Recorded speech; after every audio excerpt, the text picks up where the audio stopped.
Well, hey there, everybody. Welcome to a live episode of Not the Stacking Benjamin Show about the efficient frontier. I'm so happy we got so many money geeks here with us. Welcome to the party. I don't know about you guys, but I'm drinking a foamy beverage. I noticed for somebody it's 5 a.m. right now, so you're probably not having a foamy beverage. I'm having one for two reasons. Number one is because I rarely am doing this after 5 o'clock. For those of you that I've met before, you know how much I love this. I love doing it every day. I do it 100. I will do this forever because I think it's so fun talking about money with all of you. But second, we are going to change some lives tonight. Tonight's going to be a big night. And I'm not talking about the people in this room, by the way. I'm talking about the people that you're going to be able to influence after you learn about this, because you're going to see how much the efficient frontier can change things for you. And then you're going to see how much that influence can change, well, a lot of people that you'll meet. And I'll get to that in a minute. A couple pieces of housekeeping here before we get rolling. Number one is, if you're going to chat about this on social media, spread the word about the efficient frontier. Just do hashtag efficient frontier. And Tina from our team, who's always working behind the scenes, I get to be the puppet. She's the puppet master. Hashtag efficient frontier, and we will echo the stuff that you say. Second, I need to give some big thanks out to the people in the other communities. Not just our stackers are here, but we the afforders here. It was actually something I said on the Afford Anything show that actually started this whole thing. I said that using a single fund, the total stock market index, was a crappy way to do things. Don't think I even used the word crappy, but it's a not a great way to do things if you have enough money. And I'm going to tell you exactly what that number is a little bit later. I'm going to tell you why it's so bad to just have one fund after you get to $100,000. And I know the people have been fighting about this since I said it. I'm going to make the case for you today, and all the things that you can do to help out your community. But anyway, big thanks to Paula Payette. And I know we have a lot of people here from Afford Anything, so glad that you're here with us. Also, a lot of people from Earn and Invest, our collaborator and business partner, Doc G, in the Earn and Invest community, and our friends, the Catchers. I think I actually coined a phrase when I called the Catching Up to Fi community the Catchers, and I'm happy to do that. But big thanks to Bill and Jackie and everybody over in the Catching Up to Fi community. So 4 communities here getting together to talk about financial literacy. It's pretty badass, and I'm very happy to be a part of it. And I'm cheering all of you with my little foamy beverage. So here's what's going to happen, guys. I'm going to talk for about 45 minutes. When I'm done, then I'm going to go to the comments. I will be here until we're done. So I'm expecting that to be, I'm in Central Time, so I expect that to be around 8:45, 9 p.m. Central Time. When I will say goodbye, but I think 45 minutes from now, which will be around 8:30 my time, is when I'll be done. So have your comments ready, have questions ready in about 45 minutes, but I'm not going to stop for those, because I want to make sure that for people that don't have a lot of time, that we get through all of the goodness that is the efficient frontier, and I teach you how to use it. All right. So I'm going to set that to the side, and let's get started, shall we? So the best place to use the efficient frontier to get more efficient. Number one, a lot of people don't think of their 401k, their 403b, their 457 as, quote, an investment, but this is a fantastic place to get more efficient. Not just efficient with the money that's already there, but also with the money that is that you're putting in. Second, obviously, your IRA accounts.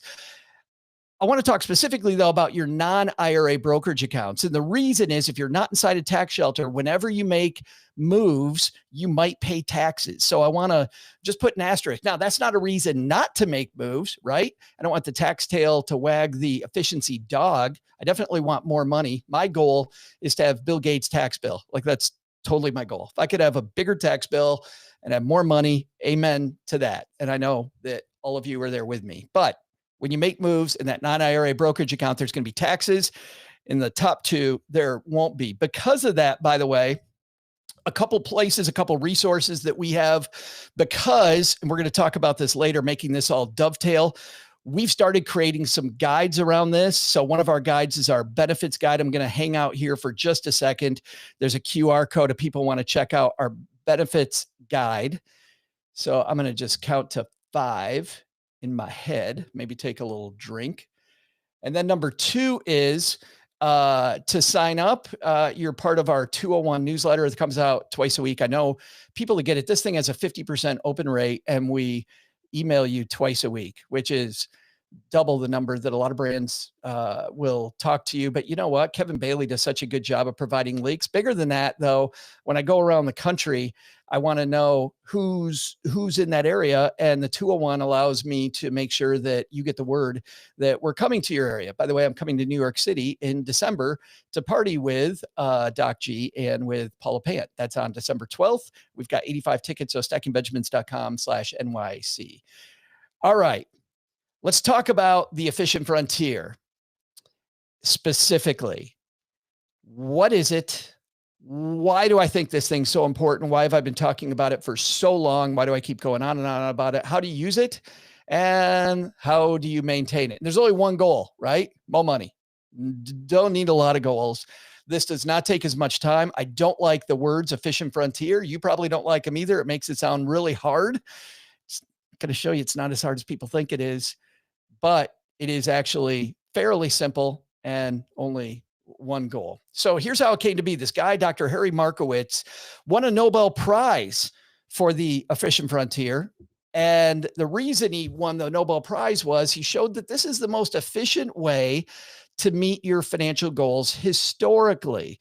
So he wasn't a magician. He looked back and said, oh, looking at all this data, it appears there was a best way where you took the least amount of risk for the return you were hoping for, which is why I always talk about, and I want to encourage you to, rather than ask what the right investment is, ask what's my goal? How much money is it going to take to reach that goal? And then what funds do I use to reach it? Because if we do it that way, then we can use this efficiency approach to get there. If we're just trying to have more money, well, then we're going to make some stupid moves when the market goes down. We don't know why we're in the market at all. We don't want to do that. So this is all based on your time frame, what level of risk you want to take, and then third, what rate of return you need to make that goal a reality. When we talk about the efficient frontier tonight, you're going to see it's a graph. The efficient frontier is shown as this graph with returns going from south to north. And then as we see returns go up, what else goes up? Of course, risk goes up, right? The more return that we get, the more risk we have to take to get that return. So Markowitz is just looking at these two factors. By the way, there's a couple other factors, of course. He's looking at your tax situation, and he also looked at, of course, your time frame. But given those two inputs, it's going to be returns and risk that we look at. And what he did was he plotted dots on this graph. So cash and CDs down at the lower right, of course, not much in the way of return, but you're not taking any risk there, right? But on the other side, if we take collectibles like mom's Beanie Babies, you will see, I'm going the wrong way. You will see collectibles, mom's Beanie Babies way out here, right? If she cashed them in at the right time, back in 1994, she would have gotten a ton of money, but now they're worth nothing as they still sit over by the canned peaches. So collectibles way out there. Now, what Markowitz did, and I know it didn't happen this way, but I like to think about it this way because I think that this is a super sexy thing. So Markowitz puts on like some Barry White, grabs a glass of red wine, and he starts looking at different types of investments, and he starts putting dots where those types of investments are. Ooh, look at small cap value. How about the international treasuries? Oh, that's neat. And not only did he look at individual investments, as he gets into his second and third glass, he's like, let's get crazy. What if I look at different asset mixes? So let's say 50% large US stocks and 50% corporate bonds. Oh my goodness, it's amazing. And he places a dot for that. So he fills up his screen with all these different dots. And all of a sudden he realizes, And now he might be a little buzzed. So it's even that much better for him because he realizes there's this imaginary line with no dots north of it. And all of a sudden he has this realization. Markowitz goes, holy cow, there's no dots up here. And what he proved was the thing that we already know, right? What does everybody want? Everybody wants a super high return and no risk. That's what we're all hoping for, isn't it? It's 100% what we're hoping for, but that doesn't exist. The second thing that he noticed was this thing that was also a piece of this research called the law of diminishing returns. Initially, when you work on any project, you're going to have a nice big return. The graph goes almost due north, right? And then it turns to the right. And the further out you go, you can take more and more risk with your investments, and it's not going to pay as much. So there is a point where, is the juice really worth the squeeze? I don't know. And that is what Markowitz looked at. So you might be sitting here going, okay, Joe, Fishing Frontier, boy, that doesn't, okay. What's the big deal here? This is a huge deal. Let me show you how this is a huge deal. Hypothetically, let's go back here. Let's say you've got your 50% large company stocks, 50% large corporate bonds, again, made up where this dot is, could be anywhere, but I could go to the left, right? And I could take no more risk and get the same exact return with a portfolio that maybe adds in some real estate and some treasuries. Again, I'm making up the investments, but it clearly shows me that I'm taking too much risk for my investment for the return that I'm getting. Why wouldn't I take a lot less risk and get the same return, especially for people that I met back when I was a financial planner that had trouble sleeping at night? I mean, for those people, I remember back in 2002 and 2007, 2008, having to talk some of these people off the ledge, even when they were on the efficient frontier. So a great way to curb the risk is to just get more efficient. You don't have to give up return often if you're not being efficient to get the same return that you're getting now. Also, look at what happened here. It also tells me exactly what asset classes I should sell and which ones I should keep, which ones are really working for me and which ones aren't. In this, once again, hypothetical example, I need to sell part of my large company stocks and buy maybe REITs. And then I need to sell some of my corporate bonds and put it in treasuries. And then all I do is once a year, I then maintain this mix of 30, 20, 30, 20. Every once in a while, maybe every few years, I'll go back in and I'll look at the efficient frontier, because this over time, as we get more evidence, by the way, is going to drift. I'm going to get back into that, but you're going to want to recheck this every few years. But if you've got 15 minutes a year to actually look at this stuff, it's easy to know what to change. But that's not the only thing. Let's say that you're sleeping great at night. You're sleeping good. Well, hell, why don't we just go north, right? In this case, I went just a touch to the right to that other dot, but you can put your dot wherever you want. Literally, I'm going to show you this. You just take the efficient frontier, you put your dot, and the tool I'm going to show you, which is free, will show you exactly what that mix looks like historically on the efficient frontier. So now it tells me, all right, I need to add some small US stocks, some real estate, and I can keep all the corporate bonds. Now I'm getting the same, taking the same amount of risk, but I'm getting a much higher return without taking on more risk in the portfolio. That's what's powerful about this. You know what's more powerful? You're not going to do either one of those things. I mean, I know for some of you, as I was walking through that, you're like, well, you know what? I'm not sleeping great at night, so I think taking a lot less risk is a good idea. Or other people going, I'm sleeping fine, so why don't I move it? You're not going to do either one of those. If you begin with the end in mind, you're going to pick your spot here on the efficient frontier. You're going to start with the return I need. You're going to walk that line over here, and you're going to see what portfolio historically that gives you. And then you're going to align. It's not magic. It's history. And all this, we know history is not going to compete itself, but it certainly does rhyme. And we've seen that from people that have used this for a long time. I'm going to get into that next because, and I wanted to make sure I was on that next slide, because this whole discussion started, me doing this started when on the Afford Anything podcast, I said that if you're using VTSAX, the total stock market index, or VTI, which is the exchange traded fund, and you have enough money that diversification matters, that is a stupid approach. I think I said the word stupid was what I said. I said crappy earlier, but I think it was stupid. And it is a stupid approach. And I used to be more polite than that, but nobody was taking me seriously. So finally I said it, and apparently I blew up our little corner of the internet because I saw a lot of people then finally chatting about this, because J.L. Collins, and by the way, I'm not ripping J.L. Collins. Let me tell you about J.L. Collins. Brilliant man, definitely knows his stuff. And my God, if I rip J.L. Collins, somebody should just come here to the basement and strangle me, because there's no reason to. But let's talk about what J.L. Collins did and what he didn't do. I think we've misinterpreted what he did. J.L. Collins wrote this book for his daughter.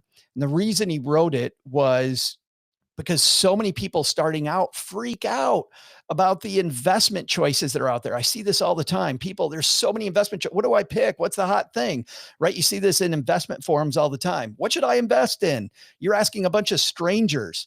Bill in Peoria can't zip up his own pants, but he's going to tell you how to manage your 401k. Drives me crazy.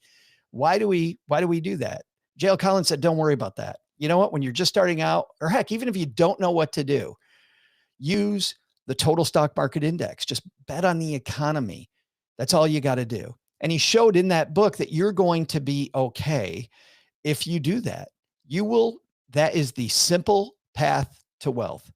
Now notice, J.L. Collins, super smart guy. He said simple path to wealth. He didn't say efficient path to wealth. He didn't say smart path to wealth. He didn't say brilliant. He didn't say any of those words. He said simple. And it's a powerful phrase for somebody starting out. So when you first begin, take some advice from a book. Actually, you know what? A lot of people say this, but I'm going to give credit to a guy named Nick Majuli. Had a wonderful book. He's the chief operating officer of Ritholtz Wealth Management. We had Downtown Josh Brown from there on our podcast recently. Nick has a wonderful blog called Of Dollars and Data, which is amazing. But in Nick's book, Nick talks about, don't worry about your asset allocation until you get to the point where that ocean motion matters more than you putting money in. Initially, you want to just keep buying. The name of his book is called Just Keep Buying. Buy and buy and buy and buy and buy. And when you get to a number that's roughly $100,000, when you get to roughly $100,000, then I think you need to graduate. Now, there's a guy who's done a lot of this research, and I pointed to him a lot lately. His name is Paul Merriman. Paul Merriman did all the research that I would have frankly done had Paul not done it. But Paul is a brilliant man in Seattle. Paul and J.L. Collins have chatted often. They've been on podcasts together. These two guys are two pieces, I believe, of a whole. Begin with J.L. Collins, then graduate. I'm going to show you, maybe not to Merriman, but to a Merriman-esque approach, because I'm going to share with you what Merriman's doing. But Merriman did a bunch of research on getting closer to the efficient frontier. And the first thing that he looked at was the S&P 500. Now, I've done some research, and it was going to take me about another 10 slides that I really don't want to spend time on showing this to you, but I will share with you the volatility and where you end up after a long period of time with the S&P 500 and with the total stock market index is about the same over long periods of time. So I'm going to use the S&P 500 as a surrogate, like Merriman does, for VTSAX or VTI. And people wonder what those are because you have no idea what the heck I'm talking about with this. VTSAX is the Vanguard Total Stock Market Index. That's Vanguard's iteration of what J.L. Collins said, to buy everything, right? Using one fund. Love that approach. Fidelity has a fund of their own. Other companies have funds of their own where you buy anything. Heck, you could buy the S&P 500. I'd still be happy because it's much more about shoveling money in. But when you look at that approach, Merriman took a look at buying 10 funds instead. So diversifying among 10 different funds. And here's what he found. The total stock market index, if you invested $10,000 and gave it 52 years, you would have $1.89 million just on 10,000 bucks. You will be okay investing in the total stock market index, because you know what you're going to put in. While you may not have 52 years till you want the money, you're going to invest a lot more than 10,000 bucks. Heck, some of you in the audience might invest 10,000 bucks this year. And if you can, that's amazing. But even if you get there slower, you're going to be okay, because the total stock market index, like J.L. Collins said, is the simple path. and that will get you to financial independence. Full stop, done. Merriman showed if you just take the time to buy 10 funds, and he tells you what those 10 funds are, you can go to Paul Merriman's website, 3.74 million. You double the money by just going to 10 funds. Double the money, 10 funds. And I know some people are like 10 funds. And Merriman goes, okay. He's like, it's double the money though. But so the Merriman says, okay, some people aren't going to do 10 funds no matter what I tell them to do because it just seems too complicated. So he asked a researcher on his team, Chris is his name. He said, Chris, can you find me 4 funds? Just find me 4 funds and see if it'll come close to my 10 fund portfolio. So Chris goes out to find 4 funds to see if it's close and comes up with a portfolio that's $3.94 million. 4 positions. Now we've added another $200,000. And then Merriman heard, oh, you know what? Some people don't like international. We got to get rid of the international. Okay. Well, let's see what kind of money it's going to cost us if we just do US only. So let's go ahead and do the US only. Oh, I'm sorry. My bad. We added some more money. Now we're at 4.09 million with 4 funds. Now, Merriman and his researchers looked at this and they go, where is this driving from? It's driving from value. That is a different night, guys. I could spend a lot of time on value versus growth and why that it has propelled it. That's not why we're here though, but he looked at value. He goes, okay, Chris, take a look at just value. Maybe we'll go like 5 funds. So he puts together a value fund and bam, now he's up to $5.34 million. Again, some people don't like worldwide. So, okay, let's get rid of the international funds and $6.43 million. An extra $4.5 million by not using VTSAX or VTI. This is why I called it stupid. I think that you are wasting money when it's not that hard. People that otherwise are brilliant in their portfolio, I think have misunderstood what J.L. Collins said. And they're letting easy money go. Now, there's a couple things that people say with this. Oh, before I get there, what about risk, Joe? Right? I looked at the next slide. I forgot this part. I need to rant about risk first, right? Well, risk. Isn't this going to be more risky than buying? Because I'm buying everything. I mean, okay, let's take a look at risk. I could just show you standard deviation, but I think it's better to show you this way. Over the 52 years, the total stock market index lost money 11 of those years. That US all value portfolio lost money 12 years. I believe that if you have the risk tolerance to lose money 11 years out of 52, that risk tolerance will be okay with losing it 1 more year.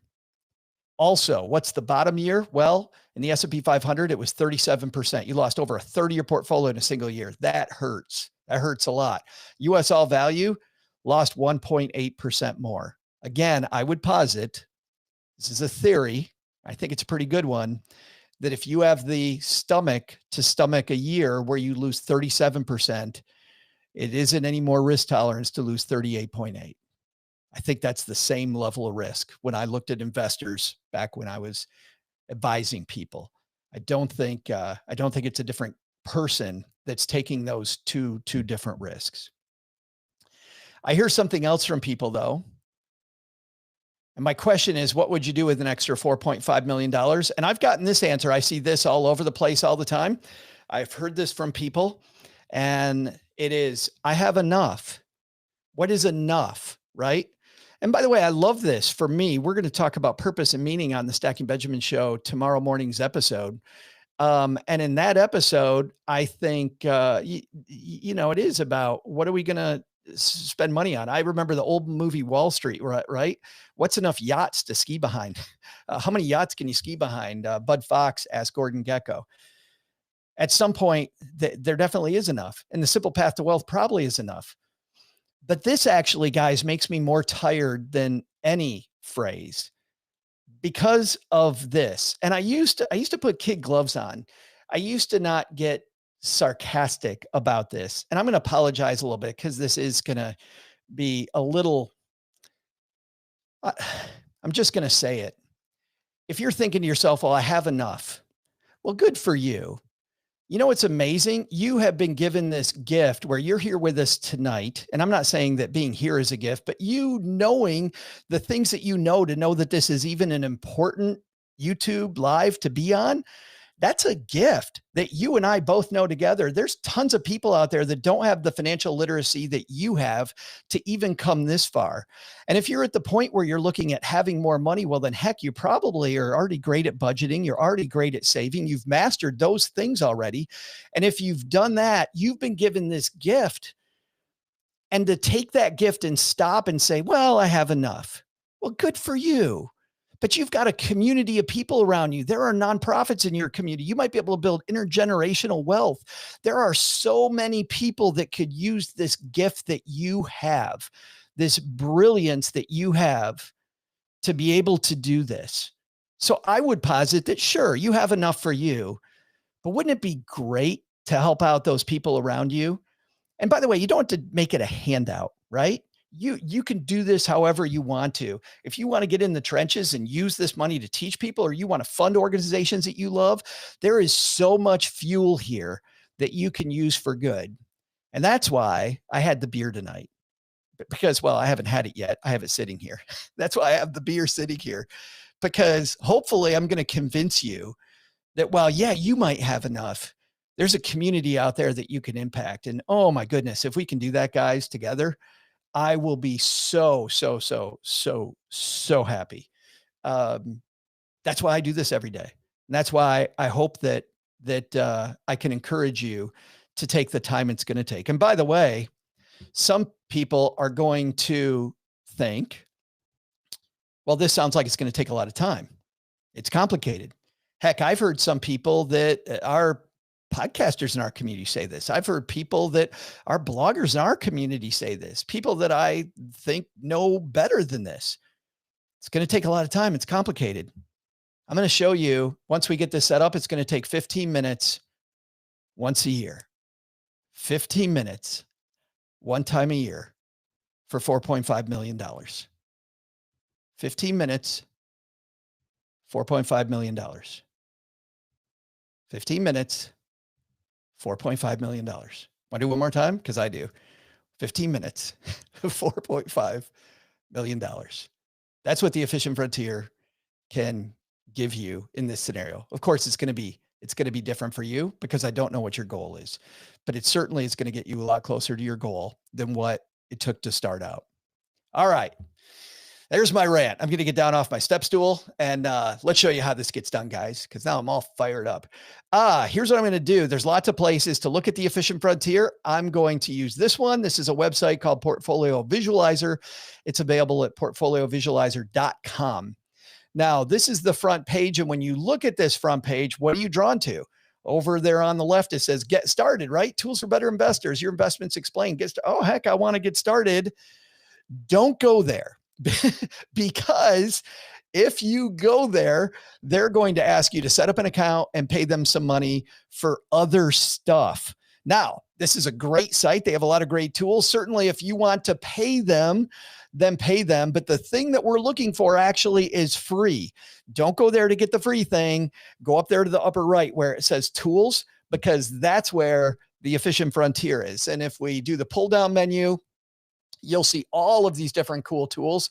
And now I know the nerds are like, oh boy, I just found so much stuff that I can dive into. But the Efficient Frontier, you'll see, is what we want. You're going to click on the link, and that's going to bring you to a very complicated looking page that looks like this. And I will tell you, I do not like this. I do not like how opaque this tool is. It seems it does seem very difficult. If I don't take this time to tell you how to use it, it would be very difficult to stumble through it. So at this point, I'm going to stop, because of the fact that I know, because we're live tonight on YouTube, some of you didn't sign up for this. The way that we've organized this to make sure that we get you the replay and the slides is through signing up. So if you haven't signed up for this yet, you're going to want the slides that are coming up. because you're going to go back in, you're going to do this yourself, and you're going to want to replay this and, stop it, pause it, right? So go to the sign up. It's going to tell you that, hey, you're signing up for a thing in the future. We know you're signing up for something in the past, but it's just stackingbenjamins.com/efficient or stackingbenjamins.com/frontier. They'll both get you to the same place. But make sure that you sign up so you can get these slides, because this is the meat of what we're diving into tonight. All right. You don't have to worry about all these things. Later on, to get closer to the efficient frontier, we're going to be able to look at tax situation. We're going to be able to get more congruent about time frame. But my goal is to take these pre-made Merriman portfolios that show all of these different returns that I showed you earlier, that some of you are already talking about, I can see in the comments, but to make it personal and to make it your own. There's a big reason why you want to do that versus using just the Merriman portfolios. And by the way, Merriman doing that, what is Merriman doing?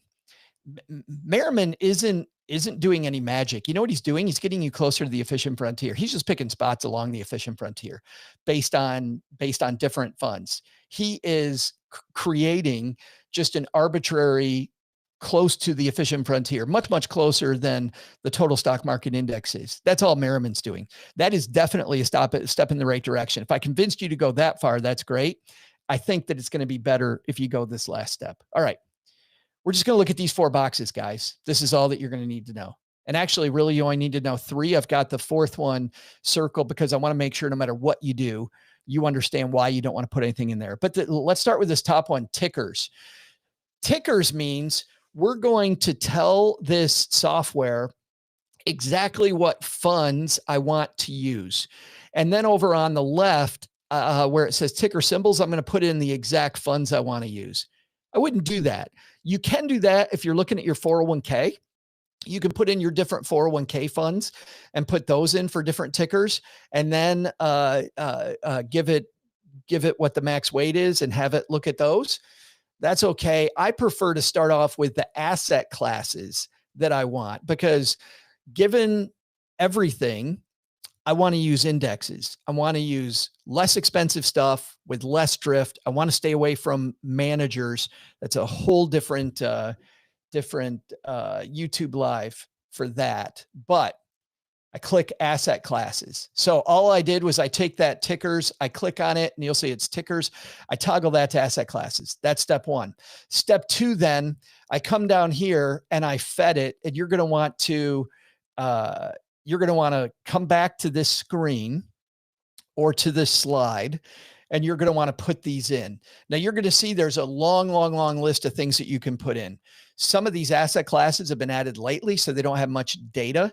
So you're going to want to be careful, because sometimes it'll only give you like if you put in an asset class that they've only got data for the last 5 years, you're not looking at the long enough time frame, and it's going to give you the wrong stuff. These I've preloaded, and I think it gives you enough diversification, but it also doesn't overwhelm you with 80,000 different things. By the way, you can even make this less complicated. Instead of large value, large growth, just put in large cap. For those of you that don't know what cap means, just put in the word, think about the word company. I love how we use jargon for everything. I don't know why we use the word cap. I guess, I don't know, but we should just say large company. So wherever you see the large cap anywhere, just think company. So US large companies, US mid companies, value and growth oriented, small company value growth, developed markets outside the US, because I have the US here. Make sure it's the ex-US, not global. Emerging markets like Southeast Asia. Those of you that know me know I'm excited about emerging markets.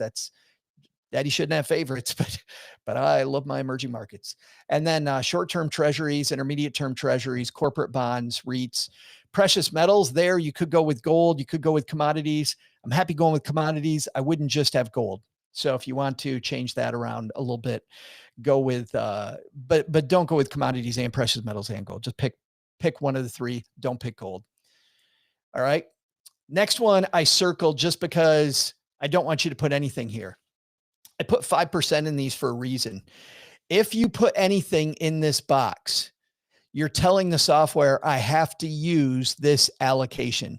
Don't fill in allocation. Don't fill in minimum weight.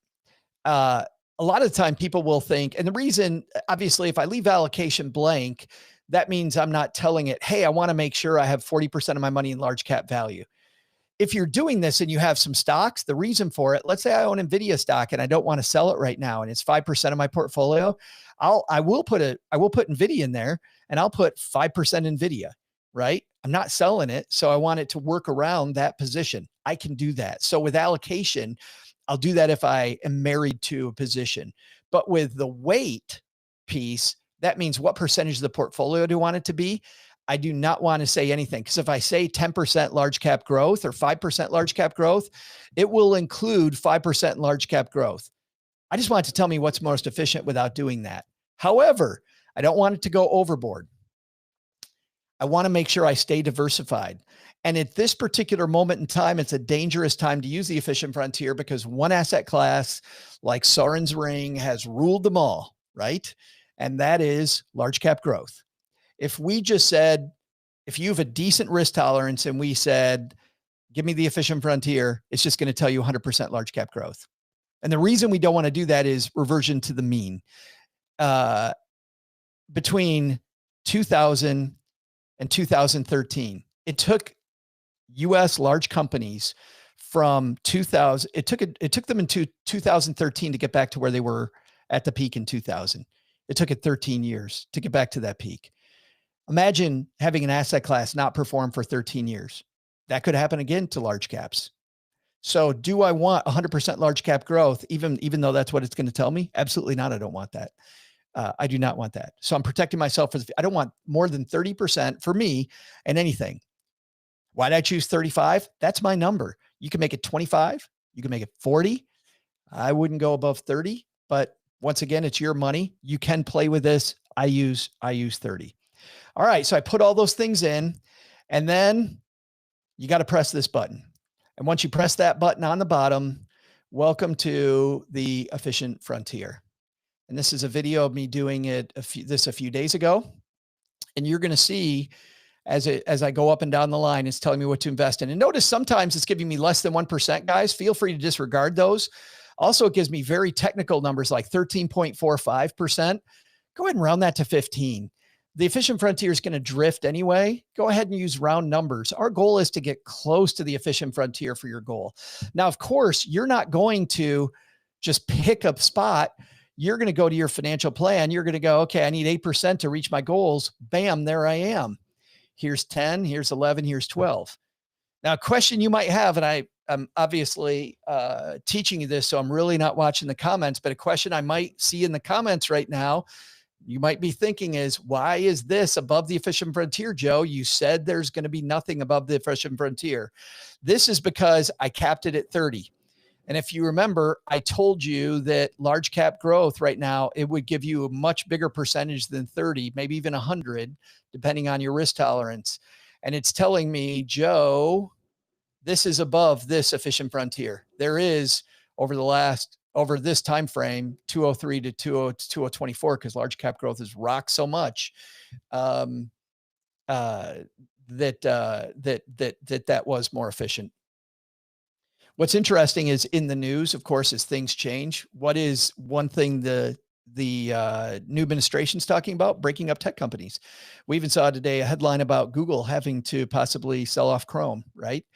To get rid of Chrome. So if tech companies break up, that's a big part of this US large growth. So what's been the biggest opportunity could be the biggest risk. Am I still there? Absolutely. Will I still be there? Absolutely. Will I be there more than 30% of my portfolio? No, I will not. I got a great question today, by the way, from my friend Bill, the host of the Catching Up to 5 podcast. He goes, Joe, tonight, will I be able to ask you how you manage your money? How do you allocate your money? The answer is yes. I use this. I use the efficient frontier. Cheryl and I plotted out where our goal is, and we put our funds specifically there. I don't use strictly indexes. I use a type of fund called dimensional funds for mine. You can look up those, but that's what I use for the bulk of my portfolio.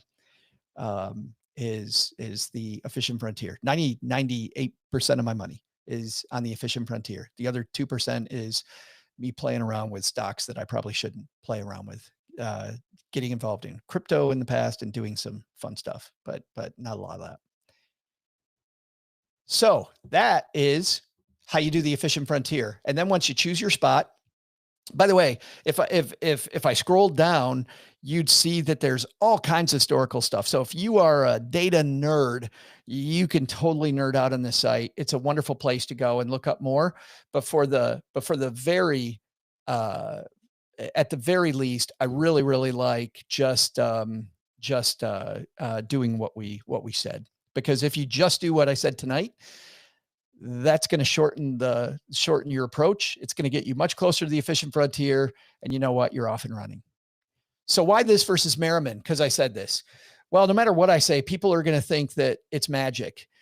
And whenever I saw investors that thought that somebody had magic, when the portfolio goes down 37%, which it will at some point, you're going to think that Merriman's lost his marbles, or whoever's, running that later on. Whoever you're following. Don't follow a guru. I like following yourself. If you set this up yourself, then you're betting on yourself. You're betting on history, and you're betting on the Nobel Prize. That's all Merriman was doing anyway. That's all that he's doing. Why don't you do the same thing, but base it on your goals? It's the Merriman can't reach your goal in the most efficient way, but you certainly can. And you know what? When it's yours, it's sticky. And what I mean by that is kind of what I led with here, guys, which is that bad things are going to happen in the portfolio. And if you know why you're there, you know what your strategy is, you know exactly, you're much more likely to hang on to stuff when things go bad. The other thing is, of course, as you get closer to your goal, this is going to change. And to show you that, you may start off up here when you're close to your goal, but like I'm doing on this video that I'm replaying, you're going to, as the goal gets closer, you're going to move it down like a target date fund does, right? You're going to get closer. You know what those timeframes are, and you're going to be able to do that. What do you do when you get closer to your goal and you're on the Merriman portfolio? I don't know what you do. You figure out the time to jump ship, and then you jump ship to what? Well, if you know how the efficient frontier works, you know exactly what you're jumping ship to, which is why I think Paul Merriman is amazing. I think J.L. Collins is amazing, but I also think you're amazing.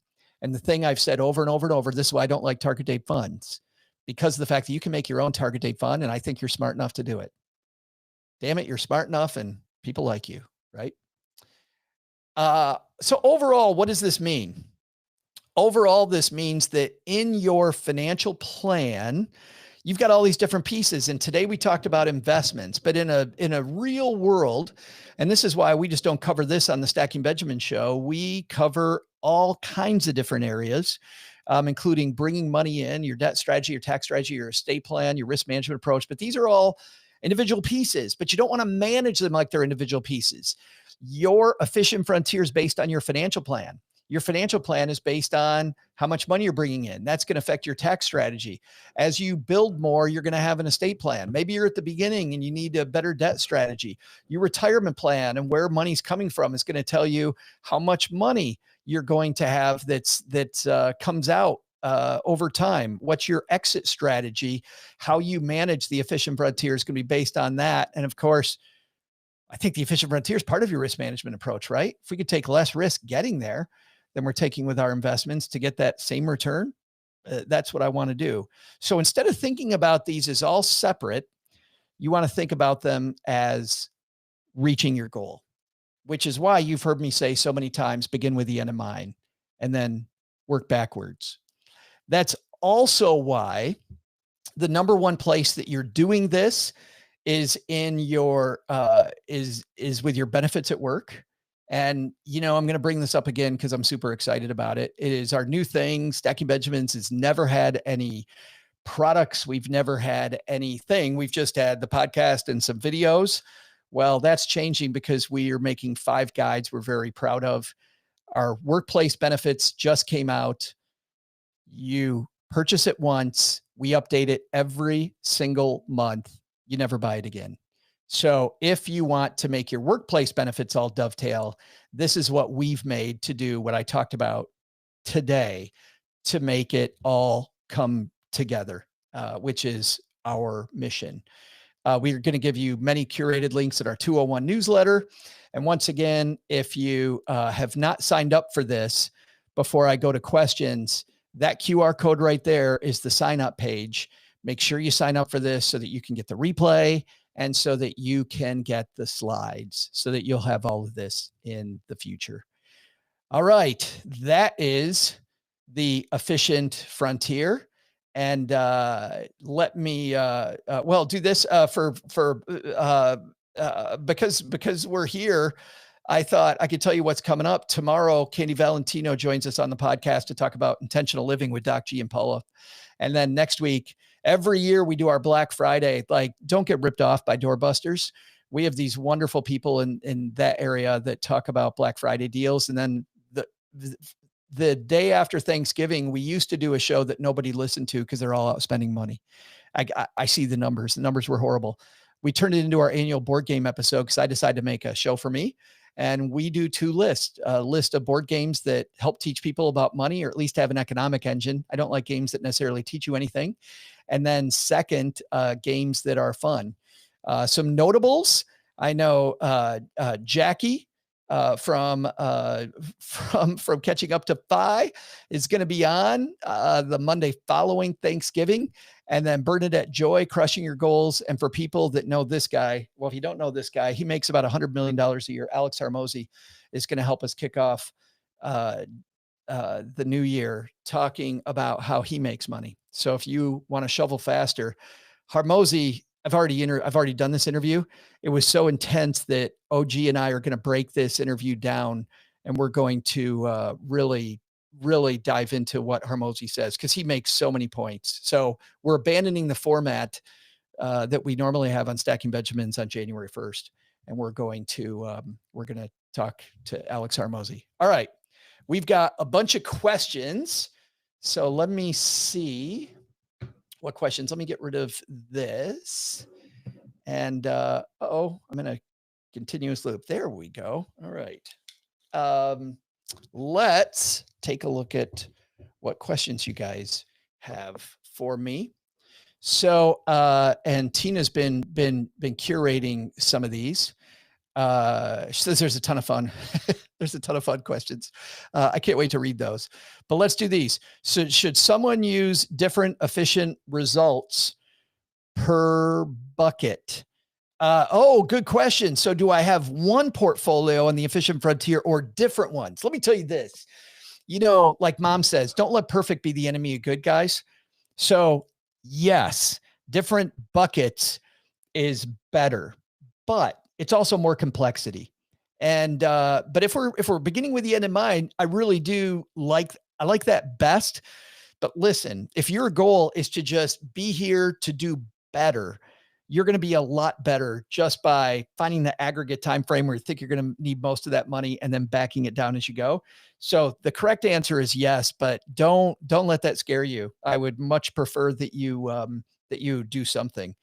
That's from Shadowski 72. Paul says, how does your point on the line change as you get closer to retirement? Is it just a case of risk tolerance?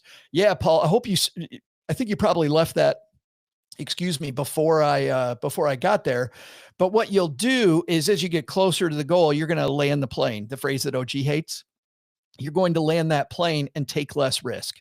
So when you look at this every few years and the goal gets closer, your expectation on returns. Listen, if I've got 10 years, right? Me expecting an 8% return and maybe even diversifying for a 10%. You saw that 10% number and 12% number on that graph I gave you. Maybe we diversify because of our risk tolerance on 10%. But heck, I get to 10 years away from my goals, 8 years away from my goals, 6 years away from my goals. I don't want the volatility at 10%. So I'm going to move that down. The cool thing, by the way, is I move that dot down. What happens? It tells me here's what I had before. Here's what I need to move to. Here's exactly what's working and what needs to change. So I don't gotta go, figure all this stuff out. I just go, okay, historically, this is what it is. The software is not magic. It's just telling me historically what did the best. So you're just going to move down the efficient frontier as you get closer to your goal. Um, Mia asks about the Sharpe ratio. The Sharpe ratio is outside of tonight. Sharpe ratio is a risk measurement. So when we look at risk measurements, Sharpe ratio is one of the risk measurements that people use when you're evaluating individual funds. Look at me. I said it was outside the scope and I'm doing it anyway. The one that I prefer is this. I prefer looking at standard deviation to Sharpe ratio. And the reason I prefer standard deviation is this. I'm kind of a nervous flyer, but I'm not nervous when the captain comes on the plane and goes, guys, we're going to have turbulence. So I'm turning on the seatbelt sign. And then I'm not nervous. Then when we get some turbulence, I'm like, oh, the captain told me we're having turbulence. What's cool is with all these portfolios, the captain is telling you exactly what the turbulence is. So standard deviation tells you, and for the super nerds out there, you'll know that this is directionally correct, not 100% correct, but so I'm just going to say most of the time, if the standard deviation on a position, let's say, is 15, that means if we expect a rate of return of 12 from that portfolio, but the standard deviation is 15, it means under normal circumstances, not going to do this every year, but under normal circumstances, it can go down 15 from there and up 15 from there, and everything's normal. The plane's flying the way that it should. If it goes below that or above that, well, then we're outside of that normal thing. And then I want to look at what the culprit is, right? Is the culprit me and I'm not being efficient? Do I need to re-examine things because I'm taking more risk than what my goal requires? Or because I'm going to know what's going on in the economy at that point? Like as an example, some people, even some pros, when COVID hit, remember how we had that knife where the market went down like 40% and then came back up? Even a lot of pros got caught in that. Well, if you looked at the conditions that were going on that day during that time, I would have expected minus 40%. I would have been taking money out. I would have been trying to put more money in. And if I had money that was in a spot that would have been affected at a 40% rate that I needed today, the hell am I doing? Like, why am I doing that? I shouldn't have any money that I need in the next 10 years in a spot that it's going to go down 40%. So that's at least 7 or 8 years. Kevin says 15 minutes for 15 years brings you to a total of 12 and a half hours.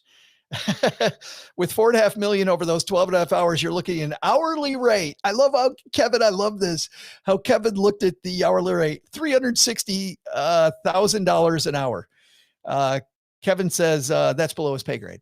No, I'm kidding. He says not too shabby. But yeah, the hourly rate on that. Because once you have the efficient frontier, once you have it, all you have to do is get back on it. So what I mean by that is, let's say you need 30% of your money in large cap growth. Once a year, let's say that large cap growth keeps doing what it's done, and now you're at 35% of your money. You're going to sell off the 5 to get back to 30, and you're going to refill those other areas. Because what's going to happen? Much like happened to large companies after 2013, right? There was reversion to the mean. We got 13 years of nothing, and then we got a kabam the next 11 years. And actually that run up started before that, right? But from 2013 to 24, we've had this hurrah from that area that's even bigger than that. So reversion to the mean happens. And what we're betting on is we don't know when it's going to happen. So we just stay at 30 and we sell off what's above. By the way, Bloomberg used to have a magazine. And in that magazine, they said that once a year allocation takes nerves of steel. And I love that. Nerves of, you know why it takes nerves of steel? This is what happens. When I was a financial planner, we would do this. And people, smart people would come into my office and I'd say, okay, guys, time for us to rebalance. I go, great. Yeah, sounds good. And I'd say, okay, see this large cap growth? Yeah, that's been doing great. That's been fantastic. I'm like, yes, it has. Okay, what are you thinking? We're putting more in, right? No, we're going to sell some. And if you don't understand the science of this and you really don't get what we're doing, you're like, what? And by the way, for some people, I could explain the smart people, by the way, I could explain this 50 times and they would still go, why are we selling it when it's doing good? I don't get why we're not just betting on that horse. What are we doing? And like, okay, well, you're the boss. Things have been going really well. What are you going to put it in? And I go, look at these ones. And they go, You mean the ones that are crappy? We're going to put more in the crappy one? Why are we going to put more in the crappy one? What are we doing that for? Reversion of the mean. And it works. And it works. And it might not work immediately, might not work now. By the way, when I taught this, and we have this thing called the book club that we do, we started last year, where we go through my book and with a small group of people, and a bunch of people from my book club, they learned this early last year. And what was wild about the book club was that I've started hearing from people that their portfolio is doing really well. And I've cautioned them to say it's too early for that. The market's gone up. Yeah, it's done well. The big time is 5 years from now. You're going to see small separation between you and VTSAX over a much longer period of time. We kind of got lucky that, yes, getting on the efficient frontier during that time frame was a better time. But at the 6 month mark, the 8 month mark, it's still a little too early. Don't get me wrong. I was happy. People are like, I love this. This is great. It is great, but it's going to take a longer period to evaluate it. Sean says, how do you choose the starting year? Is it possible to get the efficient frontier for an average of different time periods? It is. You can go in there. So here's how that starting period happened. That starting period that you saw was just the most recent asset class. And because it was 2003, it was a long enough time frame that I went ahead and let it run. I'm like, for tonight, I can do that. I can actually go in. There's another toggle that I can go into that I can hard say from this period, this day to this day. So if you just want to look at the last 10 years of results, then you can do that. But you also, I'm glad, Sean, you brought up the starting year though, because in some of these asset classes, like I said earlier, that starting year, if you don't look, you're going to go, wow, this is a funky looking efficient frontier. Then I look up and that starting year says 2021. And I'm like, oh, one of these asset classes I got to take out because it doesn't have enough history. I might use it, but I'm going to have to figure out kind of where it goes based on the rest of my portfolio. So as an example, if I'm using some funky thing in the mid cap area, I'm like, okay, my mid cap value, I'm going to use, half of it with a real mid cap value and half of it with this funky solution that I like instead. That's, you're going to play with it. This is a little bit of a starting spot. Some asset class have only limited data. Yeah. Data only goes back to 2003. It obviously does skew your results. That's why, by the way, that's also why that allocation that I just showed you shows that large cap growth is the winner over that time frame. How do you decide on your time frame? Same thing. Since the tool is using asset class, the assumption that most funds in that class will have similar returns. Great question, Paul. Will most funds have similar returns? The answer is no. But that's one of the two reasons I use indexes. I use indexes, so I can be true to the efficient frontier because I believe in the efficient frontier. What I don't believe in is the managers that are going to cheat around the end of the year to make their funds look good, but also a manager's ability to keep up. Funds do keep up all the time. It's just impossible to predict which one's going to do it next year, right? And over long periods of time, most funds don't keep up. Most active funds don't keep up. The good news is directionally, they will be there. So if you have an index, choose the index so that you can be true to the efficient frontier. If you don't have an index, I would go look at a much longer time frame, 10, 15 years. I would even go and do something like Morningstar, where I can look at that standard deviation of different funds. I'm going to do a little bit more analysis, but I'm going to look at those funds and I'm going to choose what I'm going to use instead. Some 401ks don't have all indexes, so you might have to choose a fund. If you do, Morningstar is your friend. Jessica, and by the way, it's also cheaper. It's also less expensive. And people that know me know that, spend money on things that matter. And there's times when it does matter to spend money, but your fund is truly a commodity. I think they've proven over and over, trying to pick the right manager is worthless. By the way, as an aside, I've heard people talk about these managers that they're dumb. That's why they can't do it, is because they're dumb. It's not that they're dumb. It isn't because they're dumb. It's because, and this is a whole nother day, it's because they're managing tons and tons and tons of money. Tons of money. It's very, very difficult for them to move. and the way they get paid and the way the prospectus works, they get penalized a ton by deviating from that index they're being compared against. So the managers that hire the managers, the people that run Fidelity funds or Vanguard funds or T. Rowe Price funds or pick your fund, the people that run those give them bonuses based on the index. They don't want to get screwed by losing to the index by a ton. So because of that, they will index and tweak, right? So it has a lot to do with the way they get paid as much as anything. So Jessica says, so hypothetically, if you need to make big buy sells to reallocate to the EF, just rip the Band-Aid. Oh, great question, Jessica. So do I make these all at once or do I like dollar cost average into positions? Two different things that you can do. The best one is this: rip off the Band-Aid. So when the market's up for everything. When the market's down for everything. If you're not efficient, why wouldn't I get more efficient? So I think a lot of the time we forget that I was already invested. I'm not moving cash in. If I'm moving cash in, then I want a dollar cost average in to control my risk that I'm buying it the same day. And frankly, I mean, if we're going to be really scientific about it, I really don't want to do that. Dollar cost averaging is because you only get so much in your paycheck. But even if you have a windfall, the stock market in the US goes up roughly 70% of the time.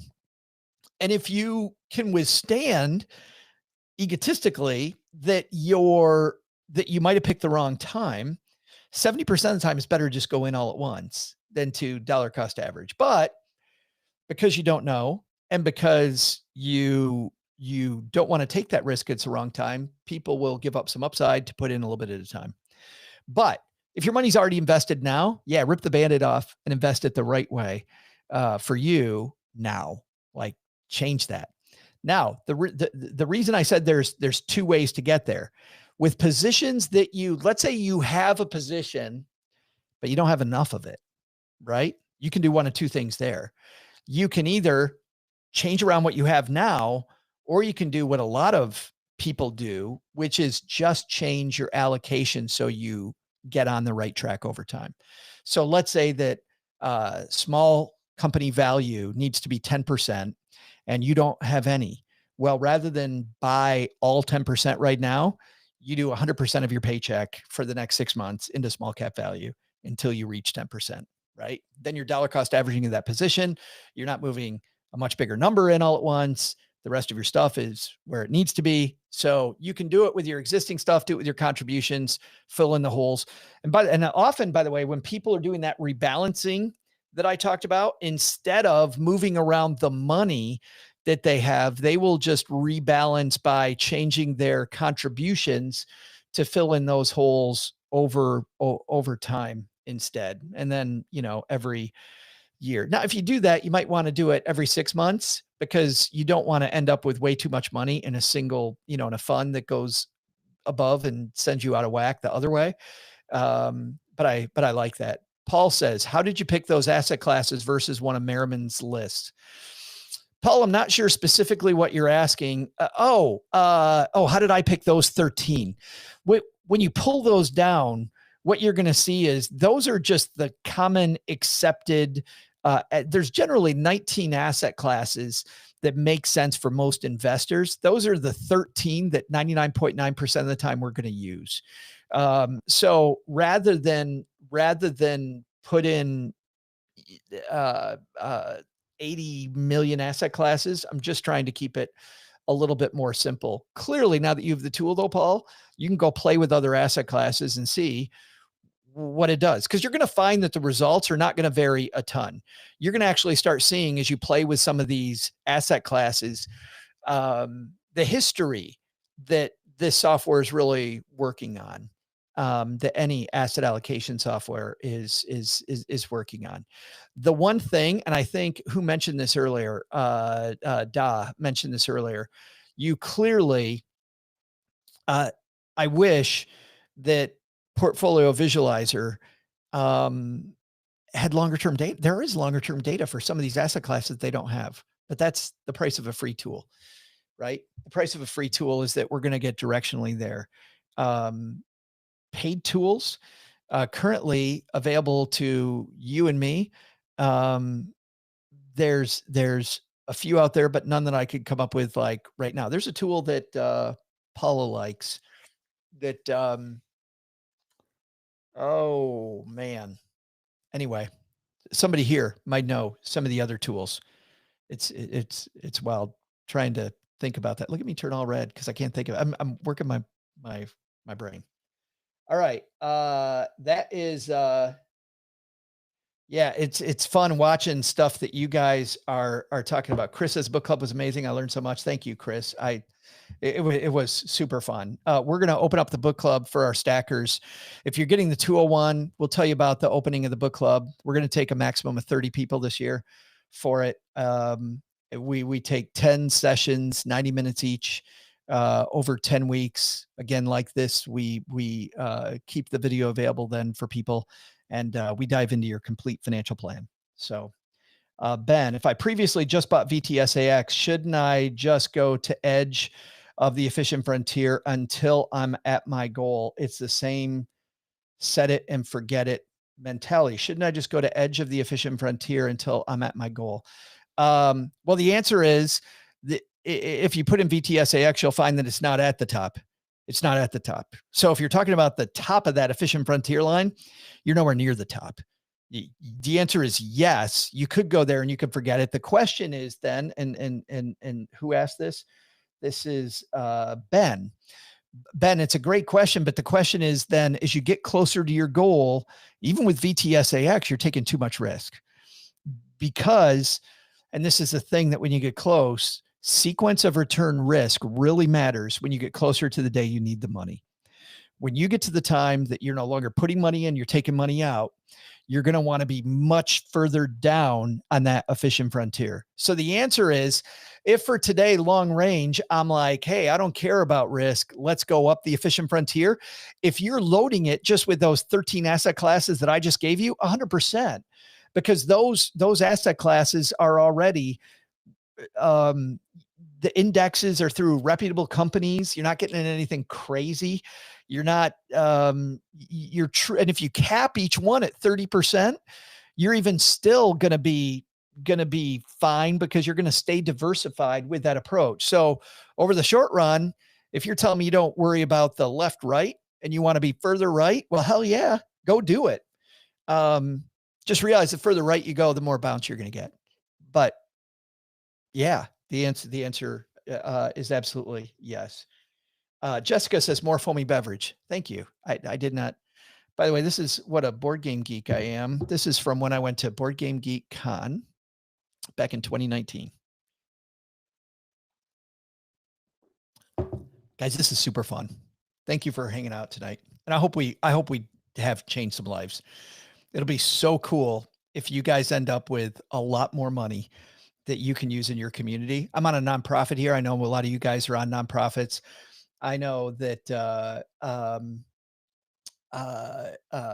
heck, I know people here that support their local libraries, that support their local, I mean, just there's so much good that we can do.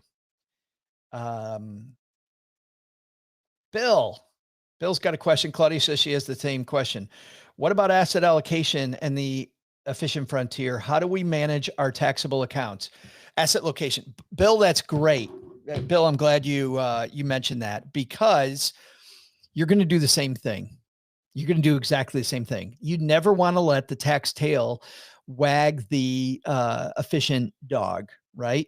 Because what's going to end up happening is you're going to hold on to a position. That position is going to lose its ass, and you are way, way above the allocation you should have been. And you're going to go, should have. So the reason I brought up taxes at the beginning of this is just, I want to know the tax bill ahead of time. It's not that I'm not going to pay it, but I want to know it. Let's also talk about mutual funds versus exchange traded funds. In that non-IRA account, that's not going to be at work, right? I mean, if you get stock options, if you get stock awards, if you have an ESPP, you might hardwire some of that. But let's say that it's not the ESPP, which, by the way, this is a whole nother thing. It's in our guide for people that are getting the HR guide. I talk about this in there, and we're even going to flesh it out more with our monthly updates. But we have a way to not load up on it, to continue to use the ESPP, but to not load up on it. But let's get rid of all that and just say it's in a brokerage account at Vanguard, at Fidelity, at Schwab, at wherever. If I've got that, I can buy a mutual fund. Let's just go to VTI versus VTSAX. I can buy the mutual fund VTSAX, or I can buy the exchange traded fund VTI. Number one, the exchange traded fund almost always is going to be less expensive. So you want to go with the exchange traded fund. But also, because exchange traded funds came out way later than mutual funds did, mutual funds are a product of the 1940s. And then exchange traded funds obviously came about in the 1970s and 1980s. In fact, it's funny. One of the first people to rip indexing at all, you know who that was Jack Bogle.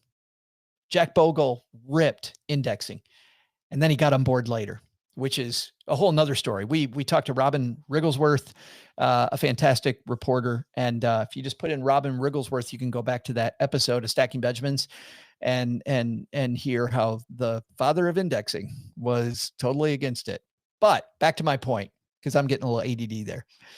Mutual fund architecture from the 1940s, 1970s, 80s, 90s, right? We get ETF, and we get huge ETF adoption in the last 15 years. ETFs are a lot more tax efficient because using some, I guess, loopholes is a word, but really isn't a loophole. They're able to swap out positions rather than sell.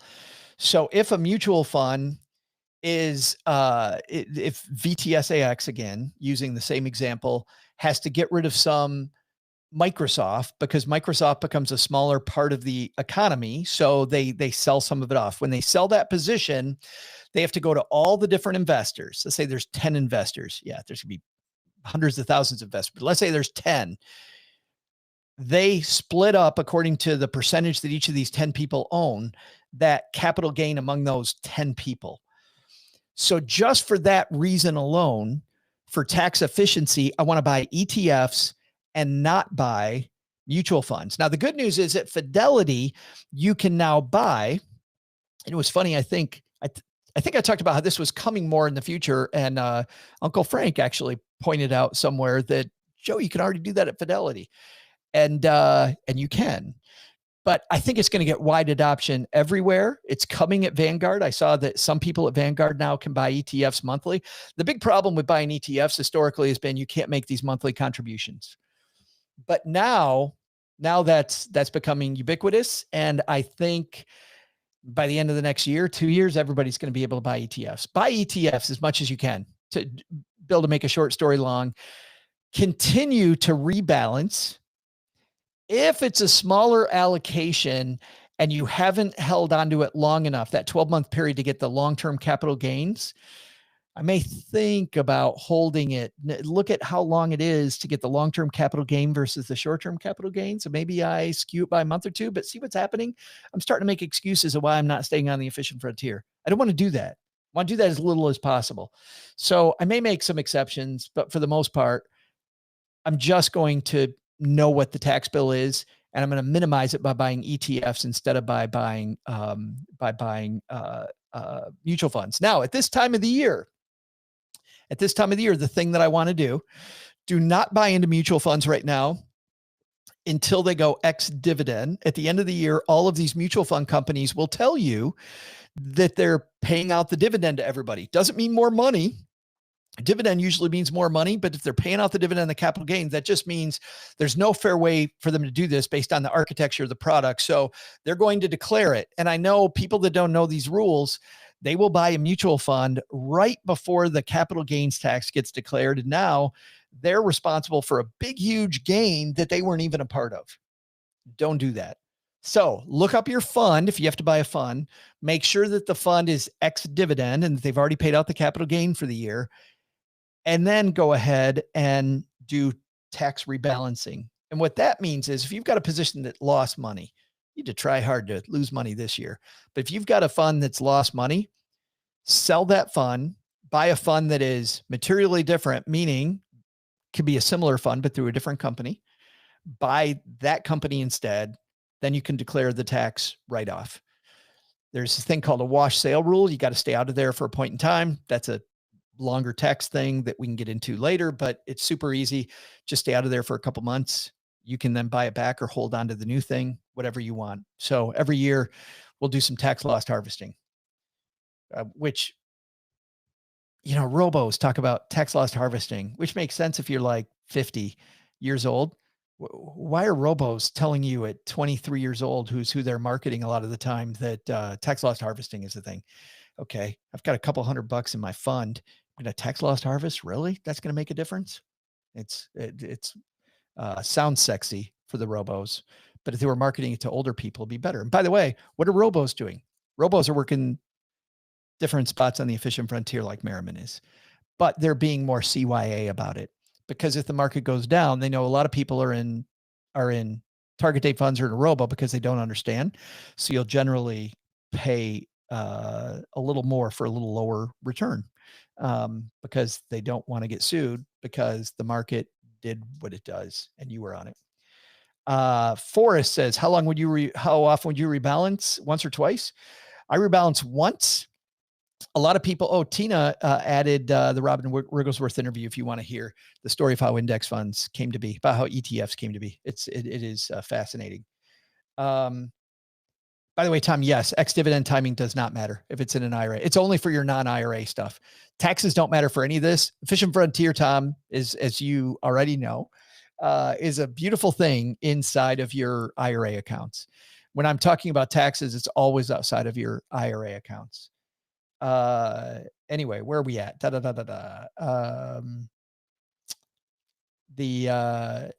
I forgot to say thank you to Jennifer. Jennifer Ma is here. And can I just say, Jen, I miss you. Number one, haven't seen Jen in forever, but also number two, Jen promoted the heck out of tonight too. So Jen, hopefully you helped out a lot of communities by helping a lot of people come here. I said a lot of thank yous. I can't believe I forgot to thank Jen. Shame on me. Mom's going to wash my mouth out with soap. Tyson says, well, Forrest says, does the expected return on portfolio visualizer include inflation, or is it an estimate of the gross? That's going to be gross. Yeah, that's not going to be after inflation. That'll be pre. And that's the reason we use equities in the first place, right? Is to beat inflation. The reason we're looking at 10% is because if inflation is full, we have to beat inflation. If we don't want to save dollar for dollar the money that we need for financial independence, we got to beat inflation. Bill says, would it be easier to rebalance if each account had the same allocation? I believe Nick Majuli does this. The answer is yes, it's easier. And it kind of, Bill, goes to what I said before, which is that I don't want perfect to be the enemy of good. Perfect is we balance each bucket based on that bucket, right? Based on what we need for that time. But for the vast majority of us here, man, doing it once is going to get you so much closer to those big numbers that we talked about. If you want to be perfect, you want to spend 25 minutes versus 15 minutes. Well, then be perfect. But you know what? For some people, you can see how this could get so complicated.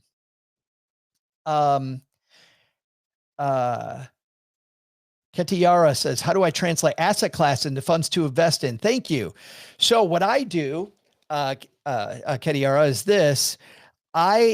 If it says mid-cap growth, right? If that's the asset class, I do a Google search, mid-cap growth index ETF, just mid-cap growth index ETF. Now there's a few big companies that sell these. iShares is a big one. iShares is through BlackRock. I like theirs. Fidelity has exchange traded funds. Vanguard has exchange traded funds. I would look at those three companies, Fidelity, Vanguard, and iShares. I would compare the price, and what you do is it will give you the ticker symbol, and that's the letters that represent the actual fund. So every stock out there and every mutual fund has a ticker symbol that allows you to look it up. The way to know that it's a stock or a mutual fund, not always the case, but in most cases, if it's 1, 2, 3, or 4 letters long, it's going to be a stock. If it's 5 letters long, it's a mutual fund.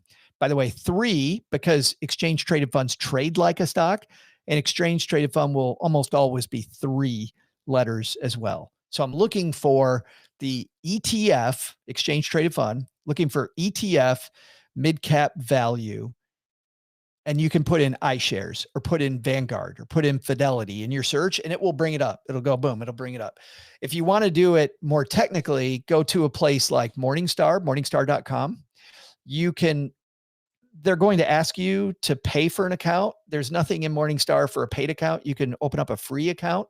They will make you create an account, but you can create a free account, which is what I would do. I would not pay for the Morningstar account. Don't get me wrong. There's a lot there worth paying for, but for the stuff we're talking about today, it's all available free. I can then put the ticker symbol in of the fund that I'm looking up, and it will tell me what the price is. It will tell me what the standard deviation is that we talked about earlier. It'll give me a lot more about that individual exchange traded fund. Tyson, if we set the minimum weight at 0 and allow the tool to generate an efficient frontier, wouldn't it be more optimized? Yes.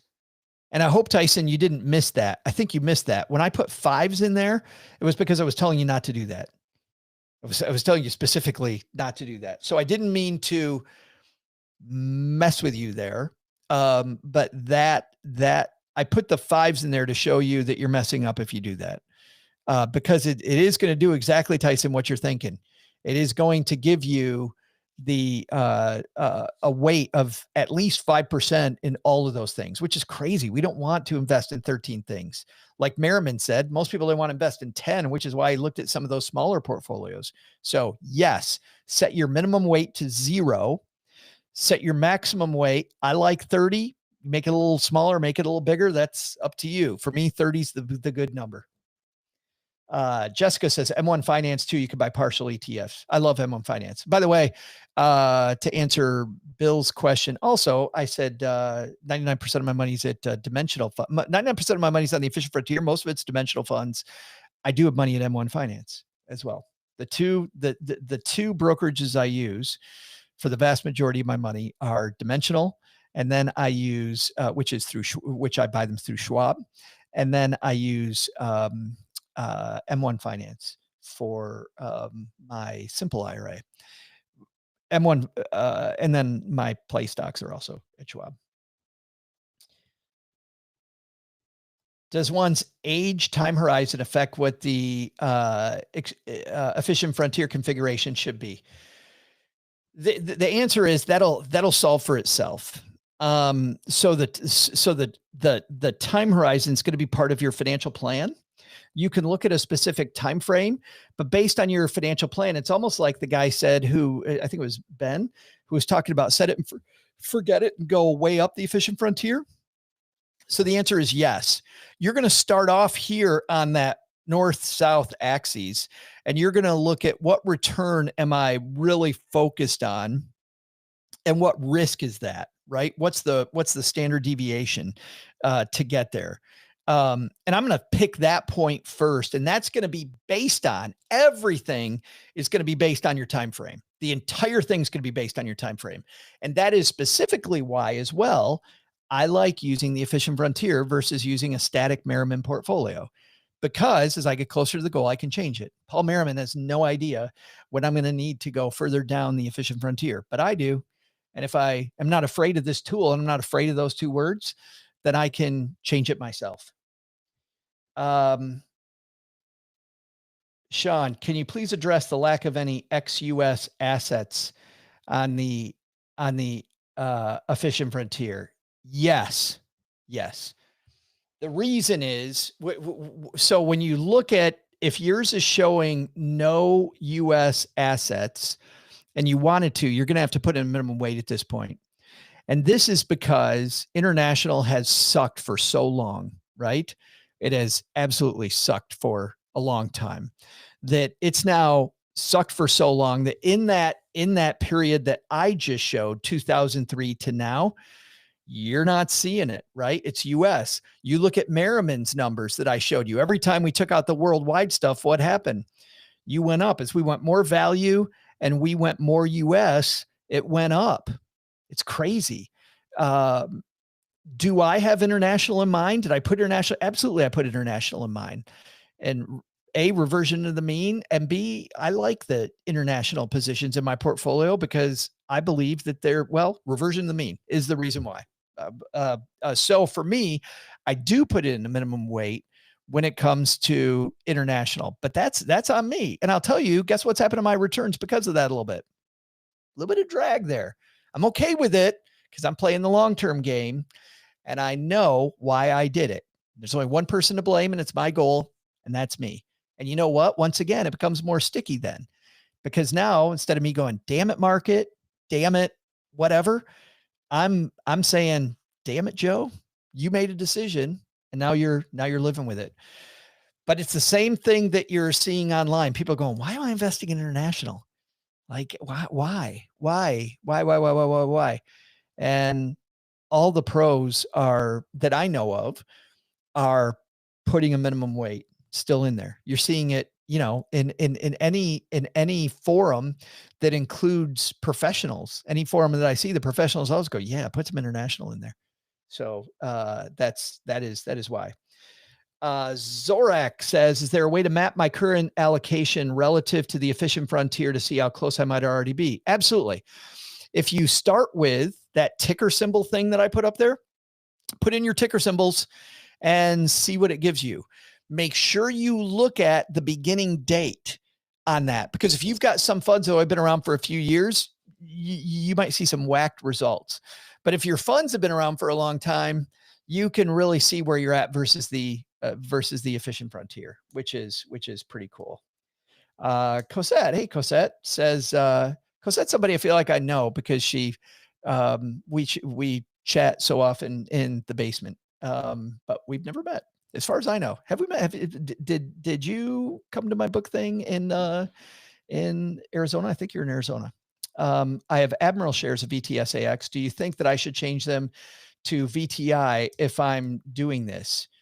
Oh boy. So the answer is cost benefit analysis. If you're already in VTSAX, the question, if we were in private, I would ask you, how much money and how much gain do you have? If rip the Band-Aid off, if you've got a lot less money now than you're going to have in the future, do one of two things. Either start building from there, keep your VTSAX, and then build a VTI portfolio. Or the second thing to do is if there's not much gain, just go oops and change it over, and then use VTI from here on out. P Flyer, thanks for spreading this good word. I'm thankful for you to get my ass in gear and actually make changes. I'm so glad. This has been super fun, guys. And on that note, I promised we'd be here till 8:30. I have a solo stove waiting for me. I missed poker night for this because we're going to help the world be a better place with all this extra money that all of you guys are going to have. So whether you're in the Afford Anything community, the Catching Up to FI community, the Earn and Invest community, or our Stacking Benjamins community, thanks so much for hanging out tonight. I hope that was super helpful. You should expect from us tomorrow at noon, you should expect from us the slides and the access to go back and pause this and replay it so that you can make these moves. It isn't about what you know, it's about what you do. So I hope that you take this and let's get on the efficient frontier, guys, because you can do it. As you saw today, it's not that hard. All right. Thank you so much. Oh, by the way, if you haven't signed up and you got here late, I'm just going to say it one more time, stackingbenjamins.com/efficient or stackingbenjamins.com/frontier will get you that stuff at noon tomorrow. I know somebody's going to write me and go, I didn't get the slides. It's because we didn't have your email address in the sign up. All right, everybody. Have a great night. Thank you so much. Bye-bye.